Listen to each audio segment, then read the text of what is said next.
శబరి. ఈ కథను రచించిన వారు కెవి గిరిధర్రావు గారు. ఈ శబరికి రాముల వారికి సంబంధమే లేదు. ఇంకా చెప్పాల్సి వస్తే ఇక్కడ మన శబరి రామాయణం అంటే తెలుసుండే అవకాశం అంతంత మాత్రమే. శబరి అసలు పేరు సాబ్రే కట్లో విస్కో. మా ఆఫీసులో పనిచేసే మనవాళ్ళు అంటే మన దేశీయులు పెట్టుకున్న పేరు శబరి. పూర్తిగా తెల్లబడ్డ పల్చటి జుట్టు, చికిలించుకుపోయినట్లుండే చిన్ని కళ్ళు, చప్పిడి ముక్కు, 5-6 అడుగుల కన్నా విసరంత కురచైన ఎత్తు, ఎప్పుడూ పల్చగా నవ్వుతున్నట్లుండే మొహం. మధ్యాహ్నం భోజనాల వేళకు కాస్త ముందుగా మా ఆఫీసులో ఫ్లోర్ అంతా కలియ తిరుగుతుంది. ఏ కాన్ఫరెన్స్ రూమ్లో లంచ్ మీటింగ్లున్నాయో, ఎక్కడ పార్టీలకని బయట నుంచి భోజనాలు తెప్పించారో అని గమనిస్తూ ఉంటుంది. భోజనాలు అయ్యాక తినగా మిగిలిన ఆహార పదార్థాలని కాఫీ బ్రేక్ రూమ్ దగ్గర పెడతారు. వాటిని ఎవరైనా తీసుకుని తినవచ్చు, ఇళ్లకు పట్టుకెళ్ళనూ వచ్చు. శబరి ఎలా పసిగడుతుందో కాఫీ రూమ్కి చేరిన కొన్ని క్షణాల్లోనే అక్కడ ప్రత్యక్షమవుతుంది. ప్లాస్టిక్ డబ్బాలలోనూ, కొన్నిసార్లైతే ఏకంగా ట్రేనే సర్దుకొని వాటిని ఆ పక్కనే ఉండే రిఫ్రిజిరేటర్లో దాచుకుంటుంది. సాయంత్రం ఇంటికి వెళ్ళేటప్పుడు 1-2 పెద్ద మైనపు సంచుల్లో డబ్బాలను, చిన్న చిన్న సంచుల్ని అమర్చుకొని తీసుకుని వెళ్తుంది. ఇదంతా ఆఫీసులో మిగిలిన వాళ్ళు గమనించారో లేదో తెలియదు గాని, మన వాళ్ళు గమనించడమే కాదు, భోజనాల సమయంలోనూ కాఫీ కలుపుకొని నలుగురు కలుసుకున్నప్పుడు ఊసుపోక కబుర్లలో శబరిని, ఆమె తీసుకెళ్లే సంచుల్ని ఒక అంశంగా మార్చేశారు. అప్పుడప్పుడు నేను కూడా ఆ చర్చల్లో పాల్గొనేవాడిని.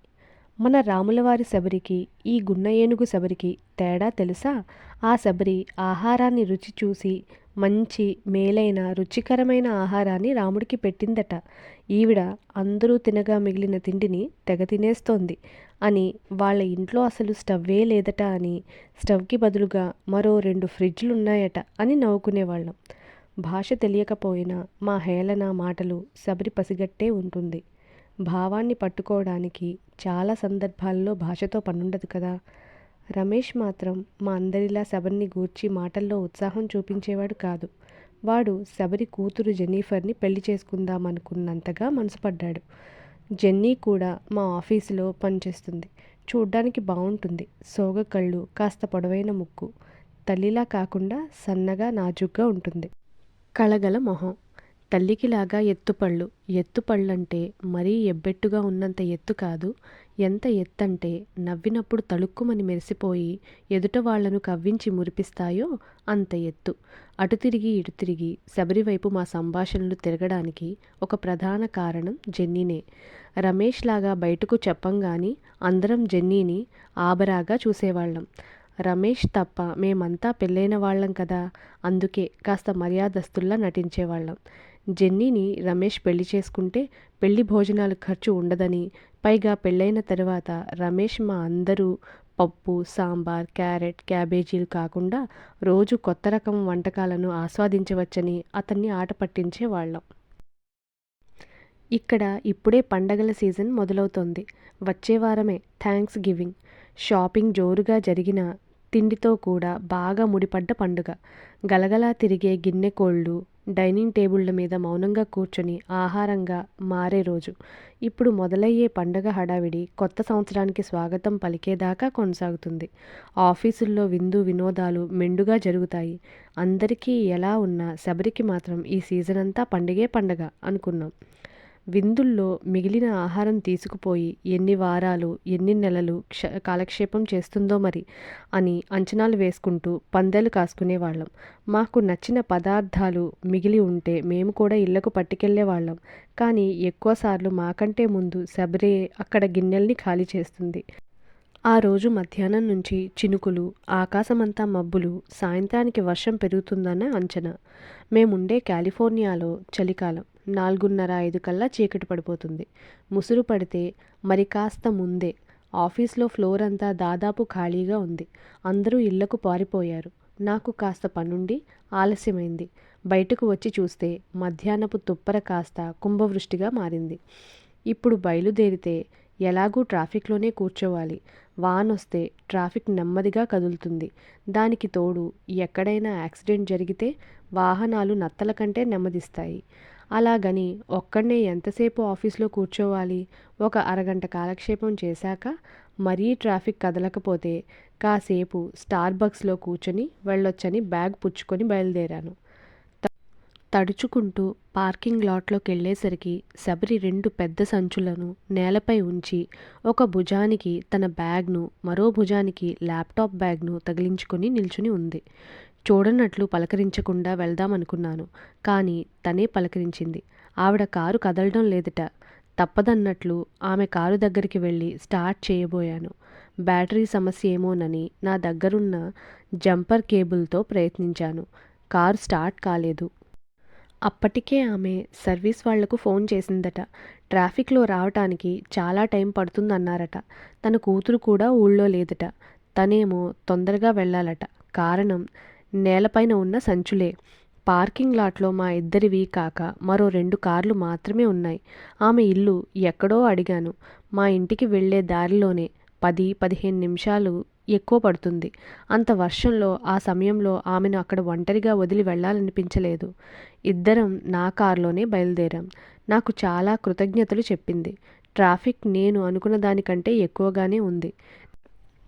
ఆమె నా గురించి, నా కుటుంబం గురించి అడుగుతోంది. నేను పొడిపొడిగా సమాధానాలు చెప్తున్నాను. ఆ సంగతి ఆమె గమనించిందనే అనిపించింది.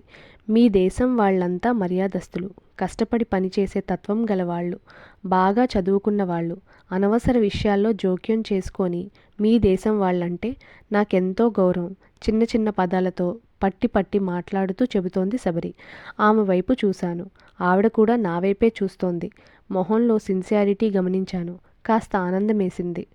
ట్రాఫిక్ అనుకున్న దానికంటే నెమ్మదిగా కదులుతోంది.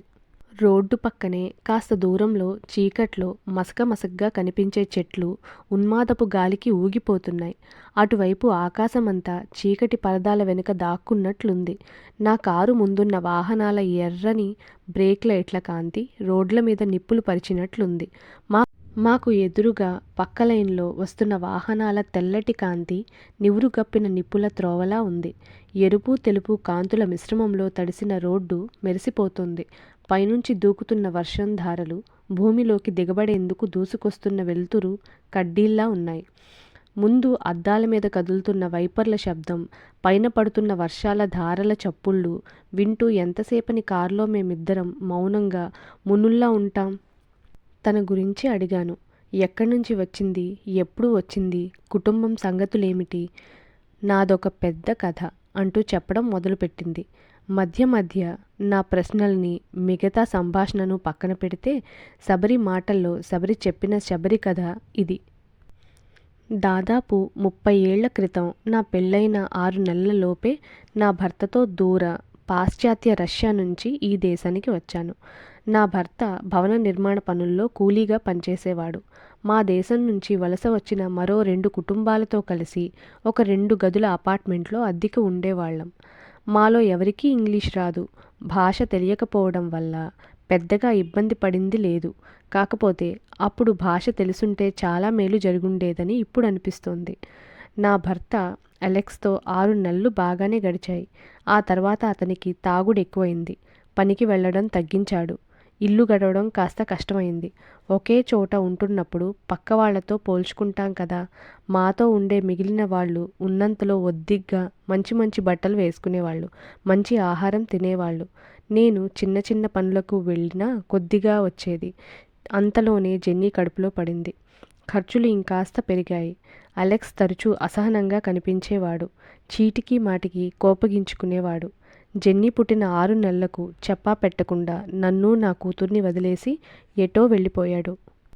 అపార్ట్మెంట్లో మిగిలిన 2 కుటుంబాల వాళ్ళు చాలా దయతో నన్ను, నా కూతుర్ని కొన్నాళ్లు ఆదుకున్నారు. రోజువారీ కూలీలుగా పనిచేసే వారికి వచ్చే రాబడి అంతంత మాత్రమే. వాళ్లకు వచ్చిన దాంట్లోనే మమ్మల్ని చూసుకునేవాళ్ళు. నాకు చాలా చిన్నతనంగానూ సిగ్గుగానూ అనిపించేది.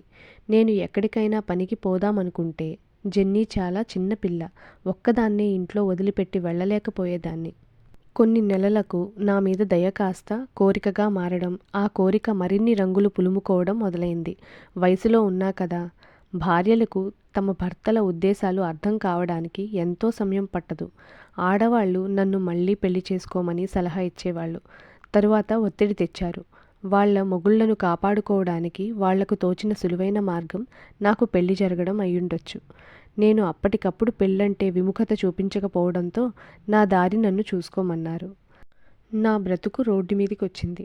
మా దేశం నుంచి చాలా కాలం క్రితం ఇక్కడకు వలస వచ్చిన ఒక వృద్ధురాలు కనికరంతో తన ఇంట్లో ఉండటానికి చోటిచ్చింది.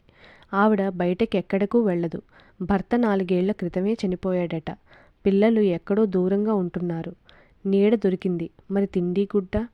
జెన్నీని ముసలావిడ దగ్గర వదిలి అక్కడ ఇల్లు శుభ్రం చేసే పనులు, దగ్గర తోటల్లో వ్యవసాయ కూలీ పనులు చేసుకుంటూ రోజులు దొర్లించసాగాను. సరైన తిండి కొనుక్కునే వెసులుబాటు ఉండేది కాదు. నాకున్న సంపాదనకు అందుబాటులో ఏది దొరికితే అది తినేవాళ్ళం. వారం పాటు పని దొరకకపోతే పస్తులుండాల్సిన పరిస్థితి. కాలం మా పట్ల అతి క్రూరంగా ప్రవర్తించేది. ముసలావిడ సలహాతో జెన్నీని స్కూల్లో చేర్పించాను. జెన్నీకి 7 ఏళ్ళు వచ్చినప్పుడు ముసలావిడ చనిపోయింది. నా జీవితంలో అతి పెద్ద దుఃఖం అదే. నేనే తన సర్వస్వమని పెళ్లి చేసుకుని 2 ఏళ్లకే నా మొగుడు మాయమైనప్పుడు, నా ముందంతా చీకటి పరుచుకున్నప్పుడు కూడా అంత దుఃఖం కలగలేదు. నీడనిస్తున్న చెట్టు నిర్దయగా నేల కూలింది. ముసలావిడ పిల్లలొచ్చారు. అంత్యక్రియల తరువాత ఇంటిని గూర్చి నాతో మాట్లాడారు. 6 నెలల తరువాత ఇంటిని అమ్మకానికి పెడతామన్నారు. అప్పటి వరకు నేను అక్కడే ఉండొచ్చన్నారు. తల్లిలాగే పిల్లలు కూడా నా పట్ల ఔదార్యం చూపించారు. గతంలో లాగా నేను రోడ్డున పడలేదు గాని కొంత అసౌకర్యమైతే ఉంది. అయినా ఈ దేశానికి వలస వచ్చాక అంతా ఒక్కపోతేగా. చేస్తున్న చిన్నా చితకా పనులకు వచ్చే సొమ్ముతో చిన్న గదిను అద్దెకి తీసుకున్నాం. ఇంకొకరి సాయం లేకుండా గడిచిపోతుంది. 8 ఏళ్ల వయసు నుంచి కుదిరినప్పుడల్లా జెన్నీ నా పనుల్లో సాయం చేయడానికి వచ్చేది. చిన్న చిన్న ఇంగ్లీష్ ముక్కలు జెన్నీనే నేర్పించేది. దాని హైస్కూల్ తర్వాత దగ్గర్లోని ఒక చిన్న కాలేజీలో చేరింది. నాతో పాటు వారాంతాల్లో పనిచేయడమే కాకుండా కొంతమంది పిల్లలకు ట్యూషన్లు చెప్పి ఇంకాస్త డబ్బులు సంపాదించేది. కాలేజీ తర్వాత ఇక్కడ ఉద్యోగం వచ్చింది. తనకిక్కడ ఉద్యోగం వచ్చి మేమీ ఊరుకు మారిన రోజున నా జీవితంలో అత్యంత సంతోషకరమైన రోజు అదే. అంత ఆనందాన్ని నేను ఎప్పుడూ అనుభవించలేదు. ఆ వేళ ఒక ఖరీదైన రెస్టారెంట్లోని మెన్యూలో రేట్లు చూడకుండా ఇష్టమైన ఆహారాన్ని తృప్తిగా తిన్నాం. నన్ను ఇల్లు శుభ్రం చేసే పనులను మాన్పించింది. అప్పటిదాకా యంత్రంలా పనిచేసి ఒక్కసారిగా ఖాళీగా కూర్చోవాలంటే కష్టమనిపించేది. నా కూతురి సలహాతో చదువుకోవడం మొదలుపెట్టాను. బెరుకు లేకుండా ఇంగ్లీష్ మాట్లాడడం వచ్చింది. చదవడం, చదివిన దాన్ని అర్థం చేసుకోవడం తెలిసింది. కొన్నేళ్లపాటు వాలంటీరుగా లైబ్రరీలోనూ, సీనియర్ సెంటర్లోనూ పనిచేసి 3 ఏళ్ల క్రితం ఈ ఆఫీసులో అసిస్టెంటుగా చేరాను. బయట వర్షమైతే తగ్గింది గాని నా లోపల వర్షం మొదలైంది. శబరి కథ వింటూనే బాధ, ఆనందం, ఉద్వేగం కలిగాయి. ప్రపంచంలోనే సంపన్న దేశంగా కాలరెత్తుకు తిరిగే ఈ దేశంలో కూడా బ్రతకడం ఇంత కష్టమా? కష్టపడితే బ్రతుకైతే ఉంది కదా అనిపించింది. ఆ మాటకొస్తే కష్టపడి పనిచేసే వాళ్లకు ఏ దేశమైతేనేం, కానీ ఈ దేశంలో అవకాశాలకు కొదవ ఉండదు. పక్కన కూర్చున్న శబరి వైపు చూడాలనిపించింది. చూస్తే నా కళ్ళలో తడి కనిపిస్తుందేమోనని ఒక్క క్షణం తటపటాయించాను. తను రోడ్డు వైపు చూస్తోంది. నిశ్చలంగా తన కథను చెప్పడానికి పాత జ్ఞాపకాల్లోకి వెళ్ళినప్పుడు తన గుండె కూడా కాస్త తడిచే ఉంటుంది. నేను తల తిప్పిన అలికిడికి నా వైపు చూసింది. ఆమె మొహంలో చిరునవ్వు కొత్తగా కనిపించింది. చిగిలించినట్లుండే చిన్ని కళ్ళు ఇప్పుడు మిలమిలా మెరుస్తున్నాయి. మీకు అభ్యంతరం లేకపోతే వచ్చే ఎగ్జిట్ వరకు తీసుకెళ్తారా? చిన్న పనుంది.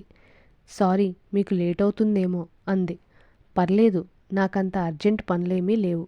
మీరు దారి చెప్పండి అంటూ ఫ్రీవే నుంచి ఎగ్జిట్కు తీసుకువెళ్ళాను. వీధి దీపాల్లా వెలుగుతున్న చీకటిగానే ఉంది. శబరి దారి చెబుతూ ఒక ఇంటి ముందు ఆపించింది. సంచిలో నుండి 2-3 జిప్లాక్లను తీసుకుని 2 నిమిషాలు అంటూ ఆ ఇంటి గుమ్మం ముందు తలుపు తట్టింది. వాళ్లకు 2 ఆహార పొట్లాలు ఇచ్చింది. అలా తన ఇంటికి వెళ్లే లోపు మరో 2-3 చోట్ల కారాపించి గుమ్మాలు తట్టి ఆహారపు పొట్లాలు ఇచ్చింది. చివరికి శబరి ఇంటికి చేరుకున్నాం. 2 ఆహార సంచులు తన హ్యాండ్ బ్యాగ్, ఆఫీస్ సంచుల్లో ఇబ్బంది పడుతున్నట్లు అనిపించింది. నేను కూడా కారు దిగి ఒక సంచిని అందుకొని తన వెనకే వెళ్ళాను. తలుపు తీసేసరికి నలుగురు పిల్లలు, 10 ఏళ్లలోపు వాళ్ళు, శబరి కోసం ఎదురు చూస్తున్నట్లున్నారు. వాళ్లకు 10 అడుగుల దూరంలో ఒక వయసు మళ్ళిన ఆవిడ కుర్చీలో కూర్చొని టీవీ చూస్తోంది. ఆకలేస్తోందా, సారీ లేట్ అయింది అని పిల్లలకు సంజాయిషీగా చెబుతూ నన్ను ఇంట్లోకి ఆహ్వానించింది. డైనింగ్ టేబుల్ మీద ఆహార సంచులుంచి, తినండి, ఇప్పటికే ఆలస్యమైంది అంటూ నా వైపు తిరిగింది. మంచినీళ్ళు, సోడా ఏమైనా ఇవ్వమంటారా అని అడిగింది. ఏమీ వద్దు థ్యాంక్స్, నేనింకా ఆశ్చర్యంలోంచి బయటికి రాలేదు. మీకే చాలా చాలా కృతజ్ఞతలు. మీరు నాకివాళ చాలా పెద్ద సహాయం చేశారు. నా వలన మీరు ఇంటికి వెళ్ళడం బాగా లేటవుతోంది. ఐఎమ్ వెరీ సారీ అంది. మీరు నాకు సారీ చెప్పకూడదు. నేనిలా అయితే ఎన్నిసార్లు మీకు సారీ చెప్పాలో అని అనుకున్నాను. అక్కడున్న పిల్లల గూర్చి అడిగాను. ఎవరి పిల్లలో అయితే ఇక్కడెందుకుంటారు? మా పిల్లలే. అదే శాంతమైన నవ్వు. బయటకొచ్చి మరీ కృతజ్ఞతలు చెప్పి నేను కారు స్టార్ట్ చేసుకుని వెళ్లేదాకా నిల్చుంది. యాంత్రికంగా కారు తోలుతున్నాను. మరుగుజ్జులా కనిపించిన ఆవిడ మహోన్నత శిఖరమై దర్శనమిచ్చినప్పుడు జరిగిన దాన్ని ఆకలింపు చేసుకోవడానికి, అర్థం చేసుకోవడానికి ప్రయత్నిస్తున్నప్పుడు అలాంటి భావమే కలుగుతుందేమో. శబరి చనిపోయిందన్న వార్త నన్నెంతో కలిచివేసింది. 2 రోజుల తరువాత అంత్యక్రియలు. శబరి గూర్చి మా ఆవిడకు కూడా తెలుసు. ఇద్దరం ఆమెకు చివరి వీడ్కోలు చెప్దామనుకుని బయలుదేరాం. నాటకీయంగా అనిపించినా ఇవాళ కూడా బోరున వర్షం. దారంతా కారులో మా ఇద్దరితో మౌనం ప్రయాణం చేసింది. శబరి పోయిందన్న బాధ ఒకవైపు, తను సాకుతున్న పిల్లలు, తన సహాయం పొందుతున్న కుటుంబాల వారు ఏమైపోతారో అన్న ఆలోచన మరోవైపు నన్ను ఉక్కిరి బిక్కిరి చేస్తున్నాయి. హాలులో బల్లల మీద చాలామంది మౌనంగా కూర్చుని ఉన్నారు. ఒక విషాద గీతం హాలంతా గిరికీలు కొడుతోంది. వెలిగే కొవ్వొత్తుల వెలుతురు చివర్లు విషాదగీతం కొవ్వొత్తు స్పర్శకు సన్నగా వణుకుతోంది. బల్లల మీద ఖాళీ లేక చాలామంది నిల్చుని ఉన్నారు. జెన్నీని పరామర్శించాం. మా రాక తనకెంతో ఆనందకరమని చూపులతోనే చెప్పింది. అందరూ శబరి చివరి దర్శనానికి ఒక వరుసలో వెళ్ళి శిరస్సు వంచి అభివాదం చేస్తూ వస్తున్నారు. మేమిద్దరం వరుసలో నుంచున్నాం. చుట్టూ పుష్పగుచ్చాల మధ్య పూల కొలంలో తేలుతున్న నావలా ఉంది శబరిని ఉంచిన చెక్కపెట్టె. నేను నా భార్య వరుసలో నిల్చున్నాం. నియంత్రించుకోలేని భావోద్వేగానికి లోనవుతున్నప్పుడు నన్ను సముదాయించడానికి నా అరచేతిని తన అరచేతితో నొక్కుతోంది నా భార్య. కథ సమాప్తం.